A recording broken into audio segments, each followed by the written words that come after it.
Alright, so I'm going to do a quick little video here talking about a lazy cell. That's what I want to call it, an underperformer. Something that you're going to notice as you're going through whenever you're watering your batteries, you're going to notice that one cell might not take as much water as the other cells around it. And it's important that you kind of keep track of those, because when you have a bad cell, your batteries can get overworked. For example, here's your positive, and then there's your negative, and then this goes in one big long string, and it comes around and loops. It's like a big long S, like a snake. And what happens is when a lazy cell develops, it doesn't quite charge as well as all the other cells. So today's video, this is a lazy cell or an underperforming cell. I'm going to show you some telltale signs. So as I was going around watering everything, I noticed that the water level was already pretty high. And then further, let me see if I can get down in there. You can almost see like a little frosting down inside. It's where there's some built up sulfation. Let me see if I can get in there a little better and focus. Oh, my hands are shaky. Anyway, you can kind of see this little frostiness in there. And it's all over the plates, and it basically what happens is the sulfation, because it's not charging properly, the sulfuric acid doesn't get a chance to get the sulfur to get reabsorbed into the electrolyte fluid, and it just stays caked up on the little plates down in there.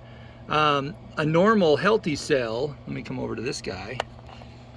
I don't know if you can see, he's bubbling in there. You got little bubbles coming off.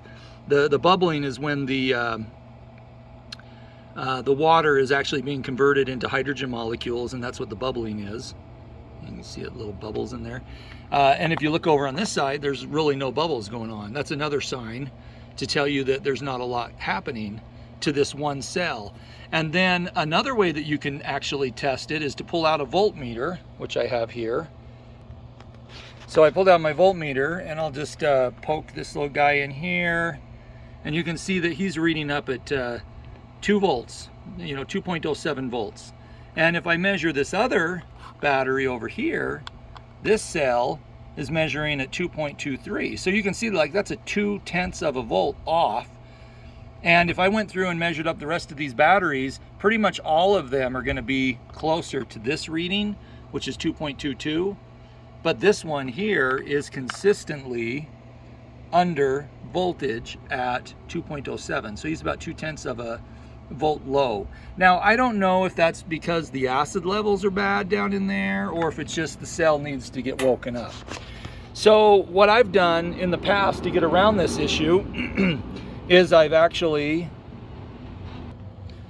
hooked up a little DC charger, and this here's my negative, which I want to match the polarity on my battery. And so if you can see over here, this is a positive, so my positive would go here, negative there. And even though this battery is charging right now, I'm essentially got these 2 wires hooked up to a little DC generator. And as you can see right now, it's kind of flashing a little bit, but I'm pushing 3.5 volts, which is a lot of voltage, at 10 amps, which equals about 36 watts, into this battery cell. Now, I'm doing this just to try to make up the difference on just this one cell. Even though the rest of the whole battery is charging right now, it's just focusing an extra energy push right here onto this one cell. Now, I've done this before, and it actually does help to wake this cell up, but I've had mixed results as to whether or not it actually solves the problem long term. But I do want to show you one interesting thing here, is that on the volt, so this is the amps, so if I turn the volts down, you can see that I can slowly turn it down lower, and then in response the amps, which we all know that relationship. Now, if I really wanted to just get this tuned in at like 2.55 volts, something like that, this is pushing in 10 watts, and it's only 4 amps. But I really kind of want to push a lot of power onto this cell, almost more than what this little charger or this little DC generator is capable of doing. So that's why if you just crank it all the way up, even though this could technically go up to about 10 volts or something, it peaks out at 3.45 volts. It's smart enough to know when the voltage is as much as the battery is going to be able to take. But by doing that, it also increases my amps. And the goal here is just to push in a lot of amps to the battery. So that's why I am now doing this, and I'm hoping that in the next day or two, that little frosting that we see down in there is going to eventually go away and dissipate. Let me see if I turn on the flash. I don't know if that's helping. Anyway, there's like a little, it almost looks like frosting, a little layer of frosting down in there. So anyway, that's what I do for Lazy Cell. It's almost the same thing as what a battery management system does, where a battery management system would monitor all the cells across the entire battery and push in all the different voltages to each of the cells. Or you could do a battery equalizer that could push in a little extra power into one entire battery bank. In this case, we're doing it just on one cell. If I had a car charger that would let me do a 2-volt charge, that would probably work just as well.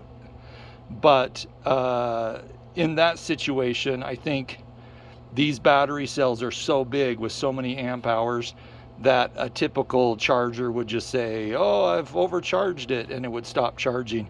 And that's why I like using just a simple DC generator like this. Now, obviously, you don't want to leave this on long term. Leave it on for a day or two, see if that makes a difference. And then when you cycle the battery, you can see if we can't wake this cell back up. If this does not work, then I'll probably take the cell in and have a battery servicing center check the acid levels, because it could be that the acids are just a little low in this one cell. I have another battery bank that is doing this exact same thing. Now, the reason why it's so important to catch these lazy cells early, this is a 48 volt battery, and there's basically 24 of these cells, and when one cell, in this case this cell, is underperforming, it causes all the other cells to work harder, because the charge controller and the inverter don't know that there's a bad cell back here. And so what happens is they end up overcharging the battery or pushing too many volts or too many amps into the battery. And so this one cell can essentially cause other cells around it to work harder. Now, right now, it's only 0.2 of a volt under. So you divide that 0.2 of a volt across all of these cells, you can see it's negligible. It doesn't really, it's not going to affect the overall performance of the battery. But if I can wake this cell up, it'll start looking and behaving more normal. So here's another battery that's on my house. This is one of my primary batteries. I need to clean it. It's looking pretty bad. I'll get to that this week. But you can see that the water level in there, it's bubbling. It's got it's a little lower on the water level. Let me see if I can get a good focus in there.